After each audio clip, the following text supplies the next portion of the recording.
everybody. Thanks for joining us again. It's Experience Israel Now on Facebook Live, and today I'd like to share with you a word about prayer, about the prayer shawl, and about something Jesus said about going into a prayer closet. It all ties together. I hope you'll stay with us.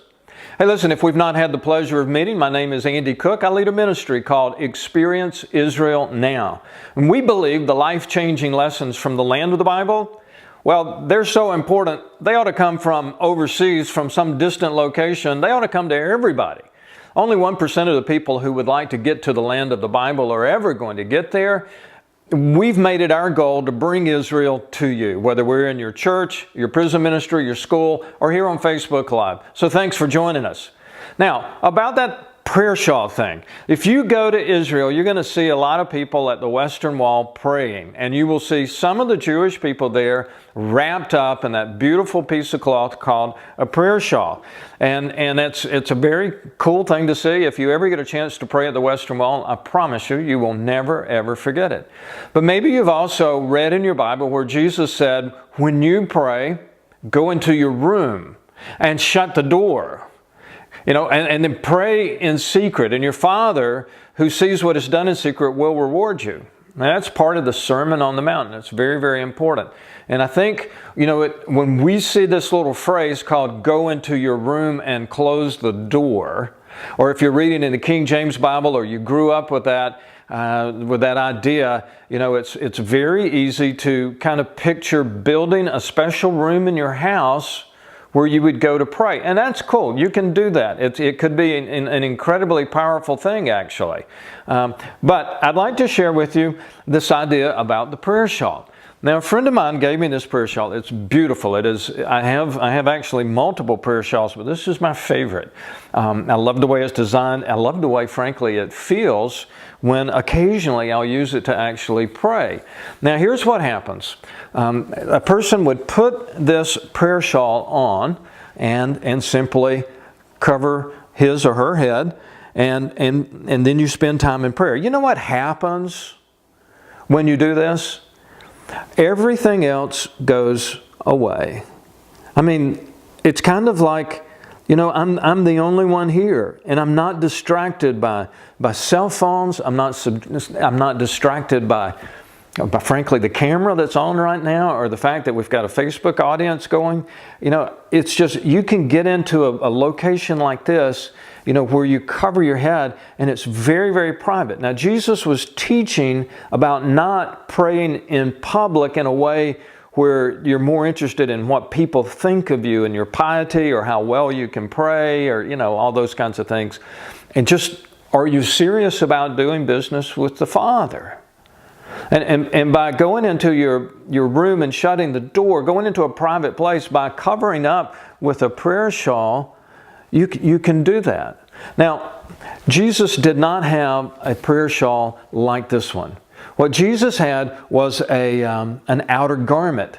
But that outer garment is what he would have used, what all of the men, and perhaps the women too, would have used when they went into a time of prayer, as they cover their head and they get all alone. I promise you this, they didn't have walk-in closets that they could transform into a place of prayer. A place of prayer. Now, if I could just show you the part of the example, we'll go to the northern end of the Sea of Galilee and look at Magdala. Now, all of the communities around the northern end of the Sea of Galilee, I like to call them the Bible Belt. You know Bethsaida, you know Capernaum, Chorazin, and Magdala. You know Magdala. Mary Magdalene. Mary's from Magdala. That's what that means.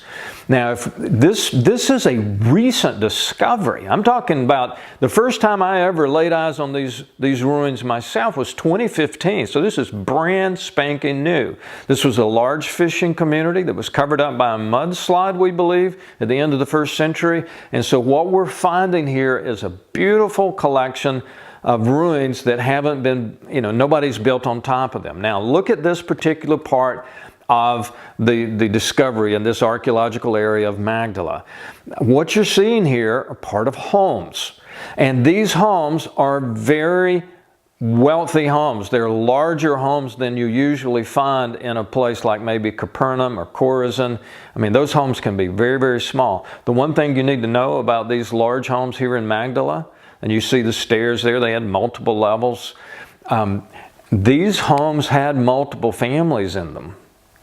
I'm talking about in your home today, you know, however large your home is, it's not just for one family in that era, it's for multiple families. They called it insula. They talked about community. And when Jesus said something like, "In my Father's house are many rooms," you know, it's not mansions as in the American dream kind of mansions. Jesus is talking about this close-knit community. I hope you enjoy being close to your neighbors. Because if you're going to heaven, you're going to be close to people. You won't be separated off in some kind of, you know, I won the lottery, big mansion kind of house. You're going to be in close communion. We're going to love that. We're going to love being with God's family. But let's go back to this concept. Do you understand what I mean? In these tiny, tiny homes with so many people, and they had so few possessions. There was no need for a closet for clothes or extra shoes. They wore what they had, maybe stacked up an extra something, you know, somewhere, but they just didn't have the room for something that we would refer to as a closet. And so the idea of getting underneath that outer garment and praying, I think, is a very, very precious symbol to those of us who just want to visualize what Jesus did. And by the way, if you ever want to do something that Jesus did, pray under a piece of cloth, you know, a prayer shawl if you have one or you buy one, but any piece of cloth, you know, just get the idea, get the feel of it. And I think that'd be very precious. Now, why in the world did the Israelites have such a garment with fringes on it in the first place? But this comes from a passage in the first few books of the Bible. In the book of Numbers, it actually says that God says, "Speak to the Israelites. Moses, tell your people, throughout all the generations to come, you are to wear tassels. You're to make tassels on the corners of your garments with a blue cord on each tassel." Now, I'm reading this and I'm going, okay.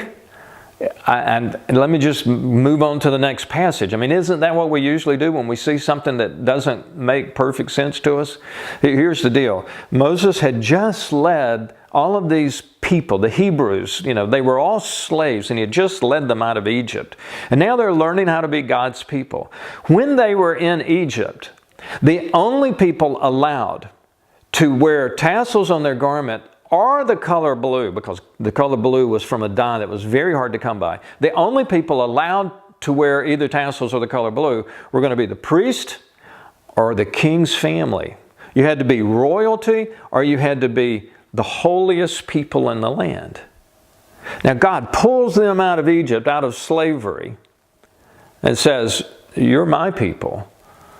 You're part of the most royal of all royal families, and you are a holy priesthood.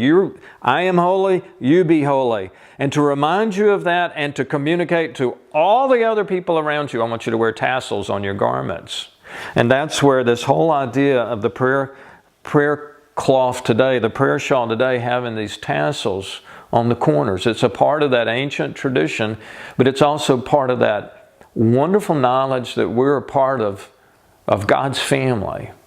We are holy because He is holy. You know, as a believer in Christ, this comes home in something that Peter said. Because Peter, when he was talking to his church, said, "You are a chosen people, a royal priesthood, a holy nation, God's special possession." Listen to those precious words. We want you to declare the praises of Him who called you out of darkness. Let's phrase it like this: out of slavery into His wonderful light.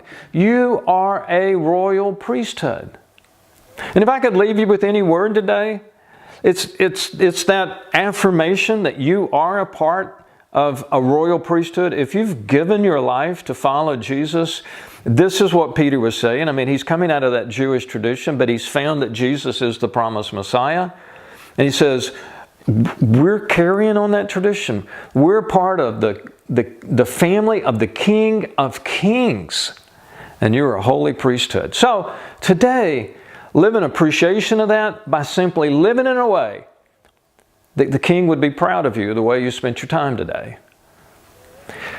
Well, thanks for joining us on Facebook Live. I love sharing these little lessons with you in this particular way, and I'd love to hear from you, what you thought of the lesson, or maybe you could share this with your friends. And this is going to become more important as we get closer and closer to a trip we're taking to Israel in just a few days. First week of March, I'm going to be in Israel with 2 photographers. We're going to be blitzing around the country, trying to see things I've never seen before.